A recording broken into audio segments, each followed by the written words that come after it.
News కు స్వాగతం. ముందుగా హెడ్లైన్స్. పాక్ వైమానిక స్థావరాలపై బాంబుల వర్షం. భారత సైనికులకు మద్దతుగా కిషన్ రెడ్డి కీలక పిలుపు. వైఎస్ఆర్సీపీ కేంద్ర కార్యాలయంలో అమర జవాన్ మురళీ నాయక్ ఘన నివాళి. ఆర్మీకి విరాళాల వెల్లువ, నెల జీతం ఇచ్చిన AP speaker Ayyanna Patrudu. Operation సింధూర్తో పాకిస్తాన్ను Bharat ముప్పటిదాడి చేస్తుంది. డ్రోన్లతో దాడులకు పాల్పడుతున్న పాకిస్తాన్కు ఇండియన్ ఆర్మీ గట్టిగా బుద్ధి చెప్తుంది. ఎల్ఓసీ దాడికి యత్నించింది. అయితే భారత్ ఈ దాడులను ధీటుగా తిప్పికొట్టింది. తాజాగా ప్రతీకార చర్యలకు దిగిన భారత్ పాకిస్తాన్లోని సైనిక స్థావరాలు, విమానాయ స్థావరాలపై దాడులు చేసింది. नलिया तक 26 से अधिक स्थानों पर हवाई घुसपैठ के प्रयास किए गए. भारतीय सशस्त्र बलों ने अधिकांश खतरों को सफलतापूर्वक निष्क्रिय किया. फिर भी वायु सेना स्टेशनों पर उधमपुर, पठानकोट, आदमपुर और भुज बठिंडा स्टेशन, इन सब पर उपकरण व पर्सनल्स को हानि पहुंचाई. मैं ये भी बताना चाहती हूं कि पाकिस्तान ने हाई स्पीड मिसाइल सुबह 1:40 पर इस्तेमाल करके पंजाब के एयरबेस स्टेशन को दागने की कोशिश की. एक निंदनीय और अनप्रोफेशनल एक्ट के तहत पाकिस्तान ने श्रीनगर, अवंतीपुर और उधमपुर के वायु सेना अड्डों पर चिकित्सा केंद्र और स्कूल परिसर को निशाना भी बनाया, जिससे उसके द्वारा सिविल इंफ्रास्ट्रक्चर पर हमला करने की गैर जिम्मेदाराना प्रवृत्ति फिर उजागर हुई. భారత్ పాకిస్తాన్ మధ్య ఉద్రిక్తతలు పెరిగిన నేపథ్యంలో ఆర్మీకి విరాళాలు వెలువెత్తుతున్నాయి. సైనికులకు తమ వంతు సహాయం అందించేందుకు తెలుగు రాష్ట్రాల్లో ప్రజాప్రతినిధులు తమ నెల జీతాన్ని ఆర్మీకి విరాళంగా ఇచ్చేందుకు ముందుకొస్తున్నారు. తాజాగా ఏపీ అసెంబ్లీ స్పీకర్ చింతకాయల అయ్యన్న పాత్రుడు తన నెల వేతనాన్ని జాతీయ రక్షణ నిధికి విరాళంగా ఇచ్చారు. ఆన్లైన్ పేమెంట్ ద్వారా ఈ విరాళాన్ని స్పీకర్ అందజేశారు. భారత్ పాక్ యుద్ధ నేపథ్యంలో దేశంలోని రాష్ట్రాలను అప్రమత్తం చేసింది కేంద్ర హోంశాఖ. దీంతో వెంటనే అలర్ట్ అయిన తెలంగాణ ప్రభుత్వం పోలీసులు ముందస్తు చర్యలు చేపట్టారు. హైదరాబాద్లో భద్రతను కట్టుదిట్టం చేశారు. తాజాగా హైదరాబాద్, సికింద్రాబాద్ జంట నగరాల్లో హైదరాబాద్ సిటీ పోలీస్ యాక్ట్ అమల్లోకి వచ్చినట్లు సిపి ఆనంద్ వెల్లడించారు. సెక్షన్ 67C కింద తన అధికారాలను ఉపయోగించారు. సిపి ప్రజల భద్రత కోసం మిలిటరీ కంటోన్మెంట్ ప్రాంతాల్లో చుట్టుపక్కల ప్రజల భద్రత దృష్ట్యా బహిరంగ ప్రదేశాల్లో టపాసులు లేదా బాణసంచా పేల్చడం నిషేధమని విధించారు. పాకిస్తాన్ చేసిన అరాచకాలకు ప్రధానమంత్రి నరేంద్ర మోదీ గట్టిగా సమాధానం చెప్తున్నారని కేంద్ర మంత్రి కిషన్ రెడ్డి తెలిపారు. నరేంద్ర మోదీ నాయకత్వంలో పహల్గాంలో జరిగిన ఉగ్రదాడికి గట్టిగా భారత ఆర్మీ జవాబు చెప్పారని అన్నారు. భారత సైనికులు ధైర్యంతో, సాహసంతో వీరోచితంగా పాకిస్తాన్లోని 9 ప్రాంతాల్లో ఉగ్రవాదుల శిక్షణా కేంద్రాలు, ఉగ్రవాదుల ఇండ్లను మట్టుబెట్టారని చెప్పారు. పాకిస్తాన్ దుశ్చర్యలకు వ్యతిరేకంగా భారత సైన్యం వీరోచితంగా పోరాటం చేస్తుందన్నారు. భారతదేశం మీద జరిగిన ఉగ్రవాదుల దాడికి గాను పాకిస్తాన్ క్షమాపణ చెప్పాల్సింది పోయి మన దేశంలోని చాలా ప్రాంతాల్లో పౌర నివాసాలపై, సైనికులకు సంబంధించిన కేంద్రాలపై దాడులు చేస్తుందంటూ కేంద్ర మంత్రి కిషన్ రెడ్డి తీవ్ర ఆగ్రహం వ్యక్తం చేశారు.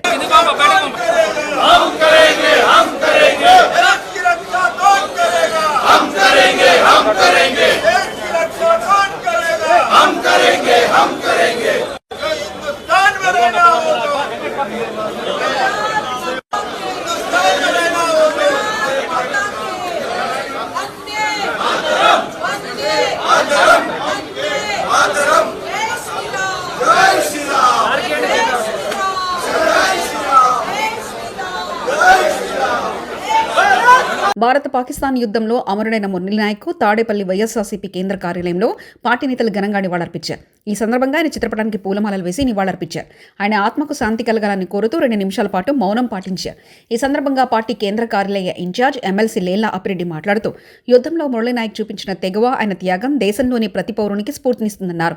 ఆయన కుటుంబానికి పార్టీ ఎల్లవెల్లా అండగా ఉంటుందన్నారు. ఈ నెల 13న వైఎస్ఆర్సీపీ అధ్యక్షులు వైఎస్ జగన్ శ్రీ సత్యసాయి జిల్లా పెనుగొండ నియోజకవర్గంలో గోరట్ల మండలం కల్లీతండాకు వెళ్లి మురళీ నాయక్ కుటుంబాన్ని పరామర్శించారు. ఇప్పటికే ఫోన్ ద్వారా మురళీ నాయక్ కుటుంబ సభ్యులను పరామర్శించి విషయాన్ని ఆయన గుర్తు చేసుకున్నారు. ఈ కార్యక్రమంలో పార్టీ అధికార ప్రతినిధులు పాల్గొన్నారు.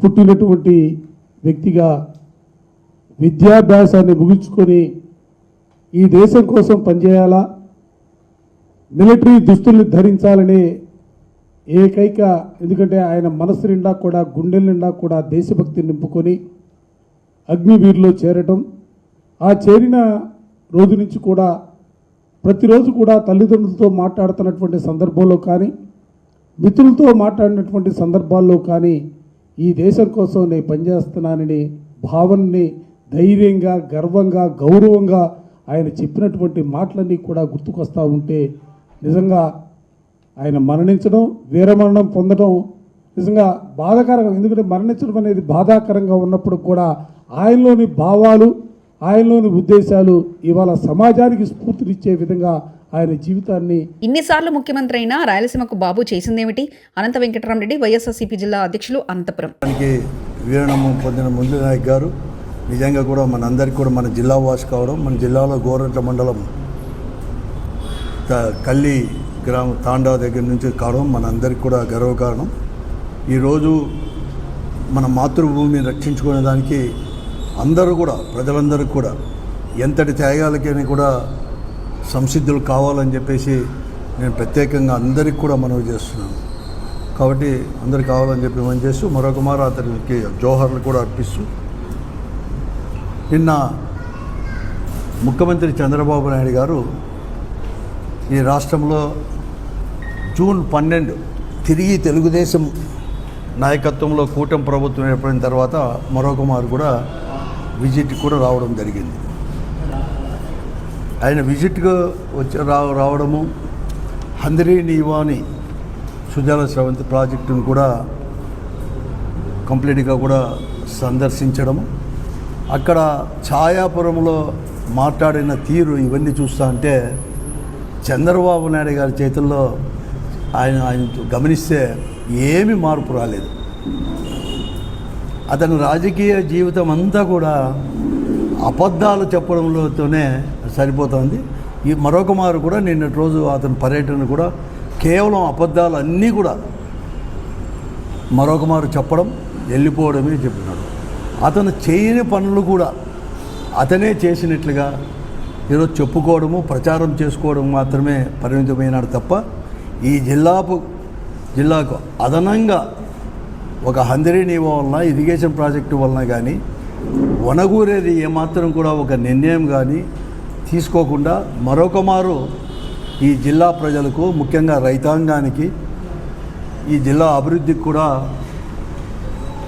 గట్టి దెబ్బ, అంటే ఒక ద్రోహం చేసిపోయినట్టు తప్ప మరొకటి కాదు అని చెప్పేసి కూడా మరొక మారు కూడా నిరూపించబడింది నిన్న పర్యటన కూడా. అతను ప్రారంభించి నుంచి కూడా అతను ఏమీ చేయలేదు, కేవలం ప్రతిపక్ష పార్టీ పైన ఆరోపణలు చేయడం. జగన్మాతను అతను కానీ వారి యొక్క నాయకులు కానీ, ఆ స్థానిక నాయకులు తెలుగుదేశం పార్టీ కానీ, మంత్రి గారు కూడా ఉరవకొండ నియోజకవర్గం నుంచి ప్రాతినిధ్యం వహిస్తున్న కేశవ్ గారు కూడా కేవలం ఆ తెలుగుదేశం పార్టీ చేయనట్లుగానే ప్రచారం చేసుకోవడానికే ఆ సమావేశాన్ని, ఆ సభను కూడా ఉపయోగించుకున్నాడు తప్ప మరొకటి కాదు. అసలు జగన్మోహన్ రెడ్డి గారు ఉన్న 5 సంవత్సరాల్లో కూడా ముఖ్యమంత్రిగా ఉన్నప్పుడు హంద్రీ నీవాకు ఒక గంప మన్ను కూడా ఎత్తేయలేదు. జమ్మూలోని ప్రసిద్ధ శంభు ఆలయంపై చుట్టుపక్కల నివాసాలపై పాకిస్తాన్ ఆర్మీ దాడి చేసిన దృశ్యాలు విడుదల చేసిన డిఫెన్స్ శాఖ. పాకిస్తాన్ అర్ధరాత్రి 1:40 హైస్పీడ్ మిసైల్తో పంజాబ్ ఎయిర్ బేస్ మీద దాడి చేయడానికి ప్రయత్నించింది. పాక్ అనేక డ్రోన్లు, లాంగ్ రేంజ్ వెపన్స్, సాయుధ విమానాలతో ఎల్ఓసి వద్ద దాడి చేసింది. వీటిని భారత సైన్యం సమర్థవంతంగా తిప్పికొట్టారు. Colonel Sophia Qureshi.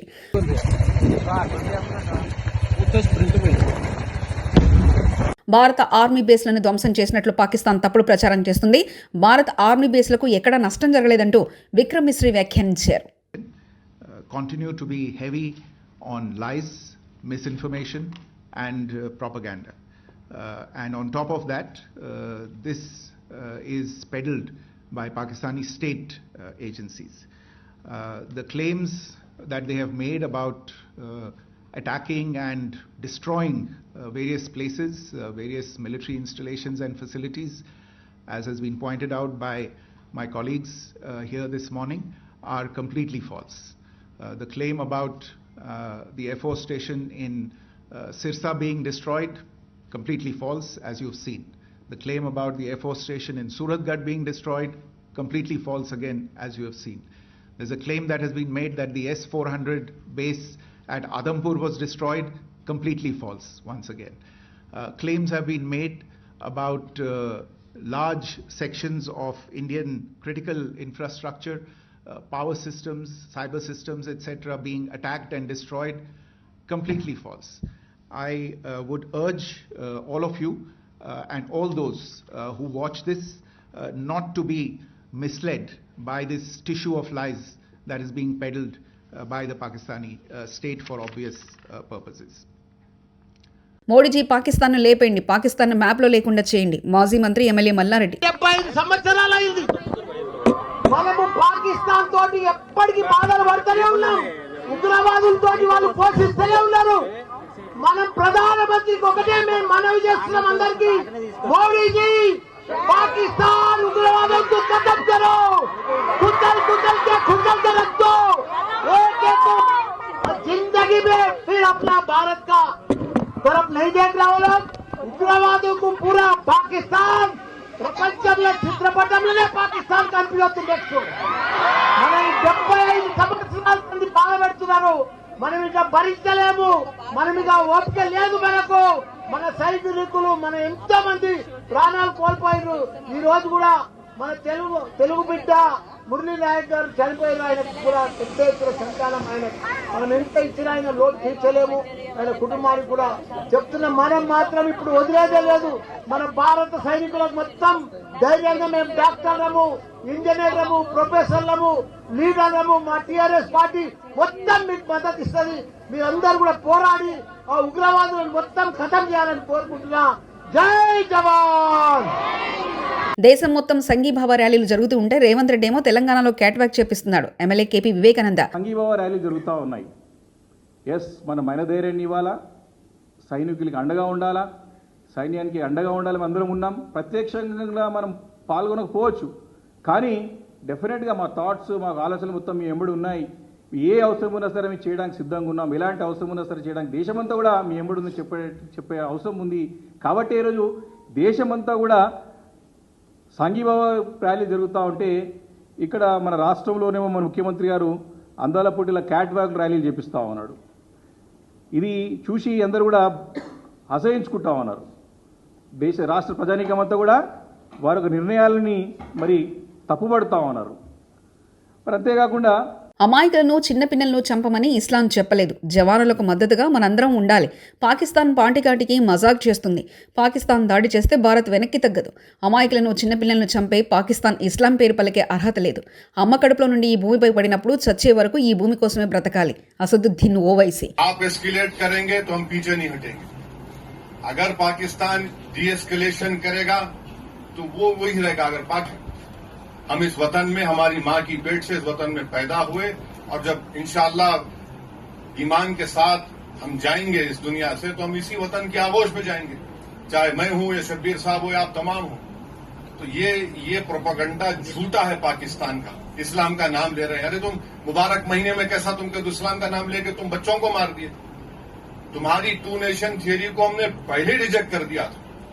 तो मैं तमाम से आपसे अपील कर रहा हूं आपके जरिए से, क्योंकि सहाफियों के दरमियान में बोलने का फायदा ये है कि इन्फॉर्मेशन 53 గ్రాముల కొకైన్ డ్రగ్ డెలివరీ తీసుకుంటూ పోలీసులకు రెడ్ హ్యాండెడ్గా దొరికిన మహిళా డాక్టర్ చిగురుపాటి నమ్రతను డెలివరీ బాయ్ బాలకృష్ణను అరెస్ట్ చేసి రిమాండ్కు తరలించినట్లు తెలిపిన రాయదుర్గం సీఐ.